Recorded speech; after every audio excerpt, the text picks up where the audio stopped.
క్లుప్తంగా మాట్లాడమని చెప్పడం బాగానే ఉంది. దాన్ని ఇంకొంచెం ప్లాన్డ్గా కూడా చేసుకోవచ్చు కదా. ఉదయం 9 10 గంటల మొదలు పెడదాం అంటున్నాం, ఎందుకని 11 గంటల మొదలు పెట్టుకోవాల్సి వచ్చింది? అదే చూడండి, ఇది కూడా మీరు గమనించండి సార్. ఎందుకంటే ఇక్కడ కూర్చున్న వాళ్ళు ఎవరు అనవసరంగా మాట్లాడరు కదా, మీరు దీన్ని కూడా గమనించండి సార్. మన టైంని మనమే అడ్జస్ట్ చేసుకోవాలా, ఆలోచించండి. రైట్, విద్యా సంస్థలు, గ్రంథాలయాలు, ఒకటి రెండు చిన్న చిన్న విషయాలు మీ దృష్టికి తీసుకొని వస్తాను. ఎస్, నిజంగానే నాకంటే ముందు మాట్లాడిన మిత్రుడు మంచిగంటే చెప్పినట్టు ప్రపంచంలో భాగంగానే విద్యాలయాలు, సమాజం ఇట్లా ఉన్నాయి. కానీ ఇక్కడ కూడా పనిచేసిన వాళ్ళు ఉన్నారు కదా, వాళ్ళ గురించి మనం మాట్లాడుకోవద్దా? గవర్నమెంట్ స్కూళ్ళల్లో పనిచేస్తున్న టీచర్లు ఇక్కడ కూడా నాకు కనిపిస్తున్నారు. గవర్నమెంట్ ఒక చిన్న రూల్ పెట్టింది, ఏంటది? ఉదయం పూట ఓ అరగంట సేపు పిల్లలకి పుస్తకాలు చదివించండి అని. చాలామంది టీచర్లు చదివించట్లేదు, చాలామంది టీచర్లు చదివిస్తున్నారు. వాళ్ళ గురించి ఎందుకు చెప్పరు? చదివిస్తున్నాడు నాన్న ఉన్నారు కదా, వాళ్ళ గురించి మనం తెలుసుకోవాలి కదా, వాళ్ళ గురించి కూడా మాట్లాడుకోవాలి కదా. ఇవన్నీ గవర్నమెంట్ స్కూళ్ళల్లోనే. నిన్న వచ్చున్నా ఇక్కడికి ఈ మీటింగ్ కోసం. నిన్న వచ్చిన కారణం ఏంటంటే, ఒక స్కూల్ యాన్యువల్ ఫంక్షన్ చూద్దాం, సందడి, ఆ పేరే సందడి. మీలో ఎంతమంది చూశారో నాకు తెలియదు. ఒక్కసారి నేను వాళ్ళు మొదలుపెట్టిన దగ్గర నుంచి ఇప్పటిదాకా చూస్తున్నాను. ఆ పిల్లల్ని గమనించండి, నిష్ణాతులైన కళాకారుల కంటే బాగా చేస్తారు. ఏంటి కారణం? భాష మీద వాళ్ళకున్న ఇష్టం కాదు, వాళ్ళు రోజు భాష గురించి మాట్లాడుతున్న విధానం. సంవత్సరానికి ఒకసారి యాన్యువల్ ఫంక్షన్స్ చేస్తే ఇట్లానే ఉంటాయి, అప్పుడప్పుడు పండగలు చేస్తే, తద్దినాలు చేస్తే ఇట్లానే ఉంటాయి. అట్లా కాకుండా ప్రతిరోజు పిల్లలకి చదువు మీద ఇష్టాన్ని పెంచడానికి పాటని, మాటని, ఆటని, కథని ఎంతమంది టీచర్లు పట్టుకుంటున్నారు?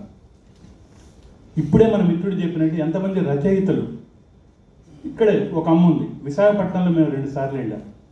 అక్కడున్న స్కూల్ని బేస్ చేసుకుని చుట్టుపక్కల స్కూల్ పిల్లల్ని అందరినీ కూర్చోబెట్టి రచయితలందరూ పిల్లలతో మాట్లాడటం. ఎందుకు చేయం మనం ఇట్లా? రోజు చేయొచ్చు కదా, వారానికి ఒకసారి చేయొచ్చు కదా, గవర్నమెంట్ స్కూళ్ళకి వెళ్ళొచ్చు కదా, ప్రైవేట్ స్కూళ్ళకి వెళ్ళొచ్చు కదా. మనం వెళ్తే వద్దంటారా? ఈ పనులు ఏం చేయకుండా ప్రపంచం చెడిపోయిందనే అధికారం నీకు నాకు ఎక్కడిది? నేను చెప్తున్నానండి, ఈషా ఫౌండేషన్ అని చెప్పి చాలామంది వెళ్ళి దండం పెట్టుకుంటారు.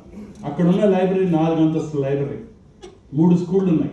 5వ తరగతి వరకు కల్చరల్ యాక్టివిటీస్తోనే ఉంటాయి, 5వ తరగతి దాకా. పరీక్షలు లేవు, చదువు మొత్తం లైబ్రరీస్తో జరుగుతుంది. ఎంతమందికి తెలుసు? ఆ పక్కనే విద్యావనం అని చెప్పి ఉంది. మీలో చాలామంది టిఎం కృష్ణ గారి పేరు ఉంటారు, గొప్ప కళాకారుడు. టిఎం కృష్ణ వాళ్ళ అమ్మ నడుపుతుంది, 85 ఏళ్ళ. విద్యావనం 5వ తరగతి 6వ తరగతి వరకు పరీక్షలు లేవు. 2 మ్యూజిక్ టీచర్స్ ఉన్నారు. ఒక అద్భుతమైన ప్రతి క్లాస్లో లైబ్రరీ ఉంది. మనకు ఎంతమందికి తెలుసు?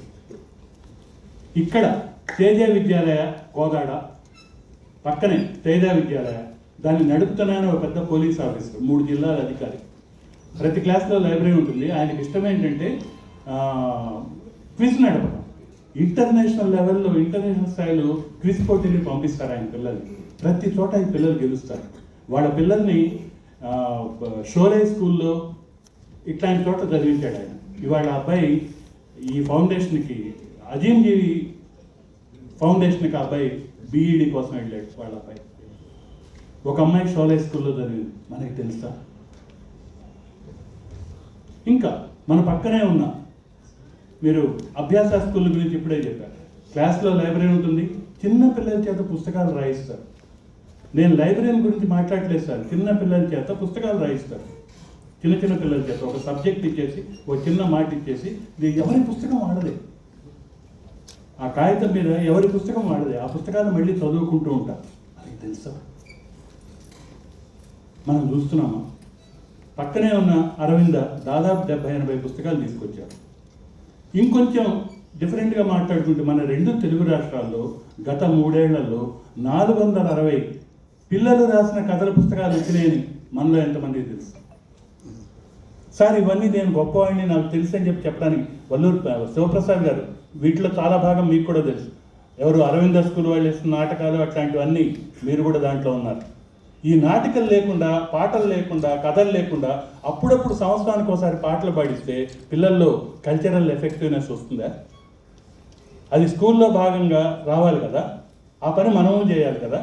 ఎస్విబికే మన గుంటూరులో ఉన్న నేను మొన్న మంగాదేవి గారి స్కూల్లో ఉన్నా నిన్న ఎండాకాలంలో జరిగే సమ్మర్ స్కూలింగ్ని పిల్లలకి ఆటలు పాటలు కథలతో ఎట్లా చెప్పాలి అనేది టీచర్స్తో మాట్లాడించిన నిన్న సాయంత్రం ఇక్కడికి వచ్చి అభ్యాస ఇవాళ ఇక్కడ ఎందుకు లీడ్ లైబ్రరీయన్ ఉంది సార్ నర్సంపేట వరంగల్ జిల్లాలో ఒక అతను నిజంగా పూర్తి కాలపు టీచర్ కాదు సార్, అంటే ఎన్ఎంఆర్ అంటారు కదా ఆ రకంగా అనమాట. అంటే రకరకాలైన టీచర్స్ ఉన్నారు, ఈయన పూర్తి కాలపు ఉద్యోగం అట్లా కాదు, ఆ రకమైన ఉద్యోగం చేస్తున్న రవికుమార్ అనే వ్యక్తి వాళ్ళ ఆవిడ వాళ్ళిద్దరు కలిసి తనకు వచ్చే జీతంలో 30% లీడ్ లైబ్రరీ అనే పేరుతో 23-24 ఊళ్ళలో పనిచేస్తున్నారు సార్.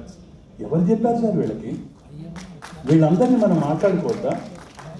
ఈ పక్కనే హరి అని వచ్చాడు ఫ్రెండ్, చాలా ఏళ్ళుగా నా ఫ్రెండ్, కార్టూన్స్ గీస్తాడు, పుస్తకాలు రాస్తాడు, లైబ్రరీస్తో కలిసి పనిచేస్తున్నాడు. ఆ పక్కన ఇంకో ఆయన రవికుమార్ అని చెప్పి రవిశేఖర్ మార్కాపురంలో ఉంటాడు. తన స్కూల్లో అతను సైన్స్ టీచర్, ఆయన బాధ్యత కాదు ఏది పుస్తకాలు ఇవ్వటం, ఆయన వాళ్ళ హెచ్ఎంని అడిగి బాధ్యత తీసుకొని పిల్లలకి ప్రతిరోజు పుస్తకాలు ఇచ్చి చేస్తాడు. మా ఒంగోలులో మంచికంటే కూడా తెలుసు, ఒంగోలులో రిటైర్ అయిన ఒక అమ్మ ప్రతి ఆదివారం ఒక పార్క్కి వెళ్ళి అక్కడ ఉండి పిల్లల చేత పుస్తకాలు చదివిస్తున్నది.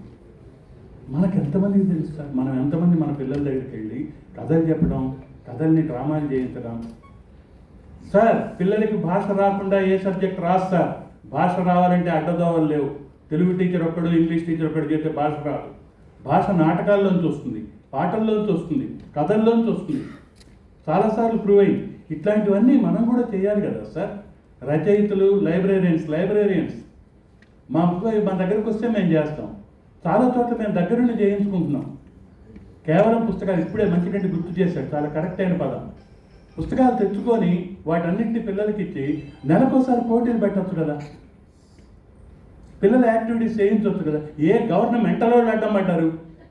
ఇందాక చాలా కరెక్ట్గా అడిగాడు, గవర్నమెంట్ని అడగాల. మనం చేసే పనులు మాత్రం మనం చేయం, అది కూడా ఊళ్ళో వాళ్ళు ఎవరన్నా చేయాలి. అన్యాయం కదా సార్.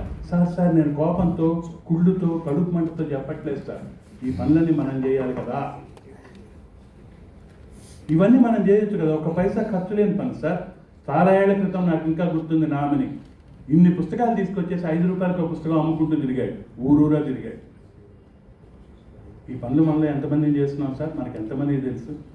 గ్రంథాలయాల దగ్గరికి, పిల్లల దగ్గరికి మనం వెళ్లకుండా రేపు పొద్దున పిల్లలు చదవరు. రెండో చాలా తేలిగ్గా ఏమిటది, సెల్ ఫోన్ తిడుతూ కూర్చున్నాము. సెల్ ఫోన్లో ఉండే మంచిది మనం ఎందుకు మాట్లాడాం?